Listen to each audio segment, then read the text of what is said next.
Today, we are looking at the evolution of trust in real estate over a 45-year arc from 2000 to 2045.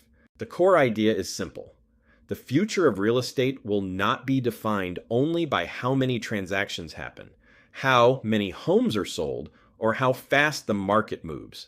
It will be defined by whether consumers can actually verify who they are trusting, what they're paying for, and whether their interests are truly protected. For decades, trust in real estate was mostly assumed. Consumers relied on relationships, referrals, brand reputation, and limited access to information. But as markets become more transparent, more digital, and more consumer aware, that model begins to break down. The next era is not about replacing professionals. It is about making trust visible, measurable, and accountable before the consumer makes a decision. This is Steve Koleno, and this is Confidential Remarks. This timeline moves in three major acts. From 2000 to 2020, trust was assumed. Consumers trusted the system because they had limited alternatives, limited visibility, and limited ways to compare professionals or understand true costs. From 2020 to 2030, trust becomes questioned. Information increases, friction rises, consumers become more aware, and the old explanations no longer feel sufficient. People begin asking harder questions about commissions, conflicts, value, and transparency. Then from 2030 to 2045 and beyond, trust becomes verified. This is the most important shift. Trust stops being something a professional simply claims and becomes something the market can measure. In that world, data, standards, verification tools, and consumer protection infrastructure becomes central to how real estate works. Well, in the early 2000s, the real estate system worked, but it worked because consumers had very little visibility. Data was controlled by the MLS and by agents. Transactions were still largely offline first. Commission structures were standardized in practice, even if not always fully understood. Public data existed, but it was locked away from the average consumer. This created a relationship-based model. The agent was the gateway to information, and the consumer was often passive because they had no practical way to verify the full picture on their own. Trust was not earned through clear evidence. It was granted through necessity. That distinction matters. The system was not built on verified trust. It was built on opacity. And when opacity becomes the foundation of trust, eventually the market begins to pressure that foundation. Between 2008 and 2020, the market appeared to become more transparent. Consumers gained access to online portals. They could search properties independently. They could compare listings, neighborhoods, photos, prices, and basic market information faster than ever before. That was real progress, but it was not complete transparency. Consumers could see more homes, but they still could not clearly see total costs. They could move faster, but they still could not easily understand commission structures. They could arrive more informed about properties, but they still lacked reliable performance data to compare advisors objectively. So this era created the illusion of transparency. Convenience improved, access improved, search improved, but clarity around cost, value, conflicts, and performance did not improve at the same pace. Consumers had more information, but not necessarily the right information to protect themselves. The tipping point begins between 2020 and 2025. This is when multiple pressures hit the traditional model at once. Consumer lawsuits increase. Media scrutiny intensifies. Regulators pay closer attention. Alternative models enter the conversation. And the bundled commission structure begins to crack under the weight of those forces. The consumer question becomes direct and unavoidable. Why does this cost what it costs? That question changes the market. Once consumers begin asking it openly, pricing moves closer to the consumer level. Buyer agreements become more formalized upfront. Commissions begin to decouple. And the old assumption that consumers would simply accept the structure starts to weaken. This is not just a legal or regulatory moment. It is a trust moment. The market begins shifting from trust the process to show me the value. The trust shift follows a predictable pattern. First, information access increases. Then consumer awareness increases. As awareness rises, expectations for transparency rise with it. And once expectations rise, trust pressure increases across the entire system. That loop does not slow down, it accelerates. Every time consumers gain more visibility, they expect more proof. Every time they get more proof in one part of the market, they expect the same level of proof everywhere else. This is how consumer protection layers emerge. They do not appear because an industry volunteers for more scrutiny. They appear because the old trust model can no longer carry the weight of a better informed consumer. Real estate is now following that same path. There are three forces here, and none of them reverse. The first is legal pressure. Litigation and regulation continuously raise the floor for disclosure, fairness, and consumer protection. The second is consumer expectation. Once consumers experience upfront pricing, clearer comparisons, and better verification in any industry, they do not willingly return to opacity. They begin expecting that same standard everywhere. The third is technology acceleration.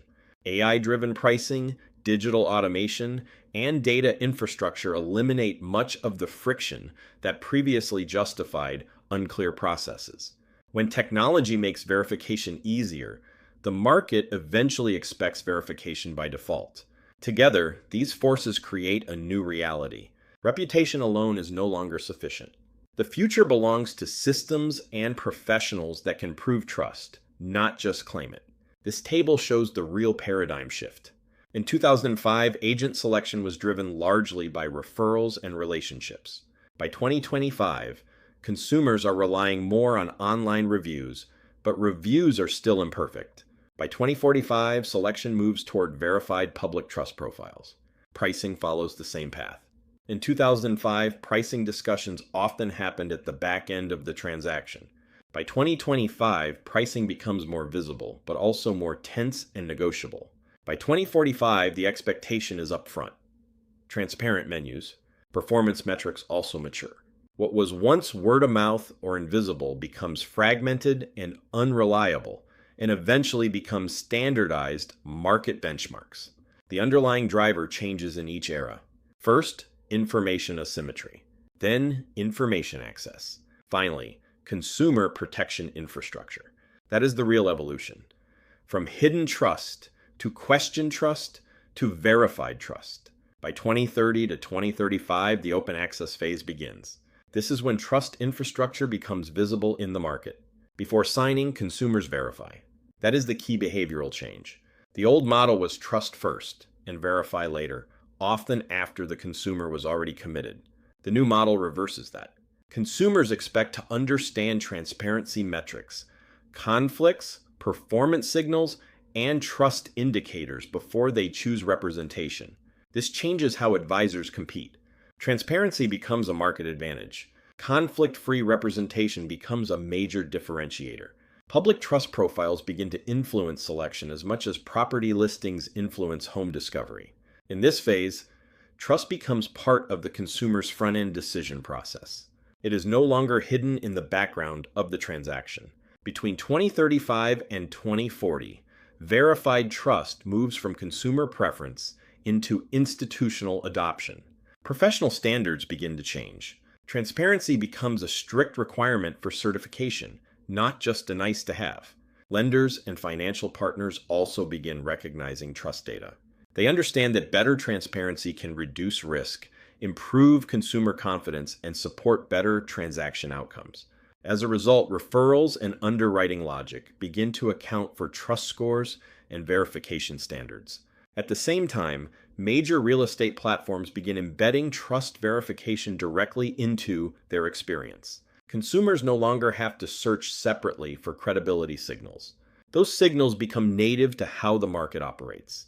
This is the point where trust data becomes part of professional credibility. It is no longer just consumer choice. It becomes institutional standardization. By 2040 to 2045, the market enters the trust economy. Verification becomes routine. Trust checks become as normal as title searches. Consumers expect to know who they are working with, how compensation works, where conflicts may exist, and how performance can be measured. Transparency becomes the default. Full cost visibility, conflict visibility, and performance visibility are no longer premium features. They are expected immediately. Conflict-free representation also becomes the professional norm. Independent advice becomes the standard consumers trust most because it removes ambiguity from the relationship. At this stage, transaction volume still matters, but it is no longer the only signal of market strength. Consumer trust scores begin to shape demand. The most trusted advisors win because the market finally has a way to identify them. Real estate is not unique in this pattern. Other industries have gone through similar trust transitions. Finance developed fiduciary standards. Healthcare developed patient rights frameworks. Legal services developed ethics rules and fee transparency expectations. Each industry reached a point where expertise alone was not enough. The consumer needed protection, visibility, and enforceable standards. That is what a consumer protection layer does.